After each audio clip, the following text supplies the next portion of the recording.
Quelle est la différence entre un Zauberbiest et une Hexenbiest? Les Zauberbiest sont les mâles des Hexenbiest. Leur nom veut littéralement dire bête magique. Pourquoi sont-ils désignés par des noms différents, contrairement aux autres espèces de Wesen? La différence pourrait se retrouver dans l'étymologie des mots. En effet, Hexenbiest est composé d'Hexen qui veut dire sorcière et de Beast qui veut dire bête.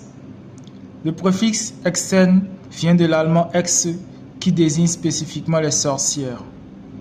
Considérant le fait qu'au sein de l'espèce, seules les femmes peuvent réellement pratiquer la sorcellerie, le terme Hexen a été utilisé comme préfixe pour définir la gente féminine de l'espèce. Par contre, pour les mâles, c'est-à-dire les Zauberbiest, ils ne sont pas capables de pratiquer la sorcellerie, mais possèdent des pouvoirs qui font penser à la magie, comme la télékinésie, la projection d'illusions ou la pétrification. Ceci les fait passer aux yeux des humains pour des bêtes magiques.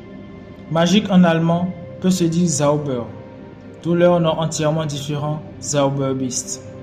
Mais à ces faits d'étymologie, on sait tous que seuls les Hexenbiest sont capables de faire des Zaubertränke et que seul leur sang peut ouvrir les livres de recettes, mais aussi les portes donnant sur le monde miroir. Mais pourquoi cette différence dans le sang alors qu'ils sont tous de la même espèce? Les Zauberbiest sont incapables de faire de la sorcellerie, mais excepté cela, ils possèdent les mêmes compétences que les Hexenbiest. Comment la différenciation est-elle survenue? Eh bien, si vous avez suivi ma vidéo précédente, ma théorie sur l'origine des Grimm implique l'intervention d'une entité supérieure opposée aux Esthoreurs. Cette entité, incapable d'intervenir directement, a manipulé les Hexenbiest afin de les amener à concevoir une potion magique destinée à transformer un humain en Grimm. Mais alors, pourquoi juste les Hexenbiest?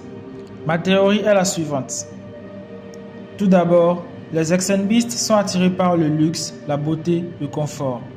Les Zauberbiest, comme démontré par Sean et Bonaparte, sont avides de pouvoir, de domination. Je crois personnellement que les Hexenbiest et les Zauberbiest avaient les mêmes compétences de base, compétences qui les rendaient tous les deux éligibles pour faire de la sorcellerie. Mais les Hexenbiest, attirés par le luxe, comme montré dans la série, ont conclu le pacte avec l'entité, tandis que les Zauberbiest, plus attirés par le pouvoir, n'étaient pas intéressés. Selon moi, étant les top Wesen dans ce monde, les Zauberbiest ne voyaient aucun intérêt à chercher à s'en échapper. Les Hexenbiest, quant à elles, attirés par le monde des humains plus sophistiqués, étaient plus manipulables pour l'être supérieur. Ainsi, ce serait cet être qui les aurait dotés de cette capacité à réaliser les Zaubertränke. Le premier Zaubertränke réalisé a été alors celui destiné à créer un Grimm. Ce pacte conclu avec l'entité est ce qui a différencié les Zauberbiest des Hexenbiest. Les Hexenbiest ayant acquis dès lors la possibilité de réaliser des potions magiques comme de vraies sorcières.